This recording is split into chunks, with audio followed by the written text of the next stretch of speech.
वज़ीर-ए-आज़म मोहम्मद शहबाज शरीफ से खैबर पख्तूनख्वा से ताल्लुक रखने वाली मुस्लिम लीगी क़यादत की मुलाकात हुई है।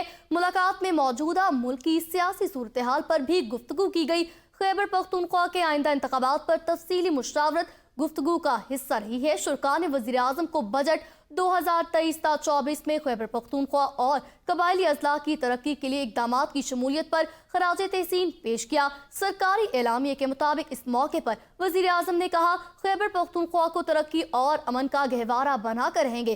गुज़िश्ता हुकूमत ने खैबर पख्तूनख्वा की तरक्की को यकसर नजरअंदाज किया। बजट 2023-24 को बहुत सराहा गया। आपको बताएंगे, बजट में जमशुदा कबायली अजला के लिए खुसूसी इक़दामात किए गए हैं। वज़ीर-ए-आज़म मोहम्मद शहबाज शरीफ से खैबर पख्तूनख्वा से ताल्लुक रखने वाली मुस्लिम लीगी क़यादत की आज मुलाकात हुई है। मुलाकात में मौजूदा मुल्क की सियासी सूरत हाल पर गुफ्तगू की गई। खैबर पख्तूनख्वा के आइंदा इंतखाबात पर तफसीली मुशावरत भी गुफ्तगू का हिस्सा रही है। शुरका ने वज़ीर-ए-आज़म को बजट 2023-24 में खैबर पख्तूनख्वा और कबायली अजला की तरक्की के लिए इक़दामात की शमूलियत पर खराज तहसीन पेश किया। सरकारी एलामिये के मुताबिक इस मौके पर वज़ीर-ए-आज़म ने कहा, खैबर पख्तूनख्वा को तरक्की की जानिब गामजन करेंगे।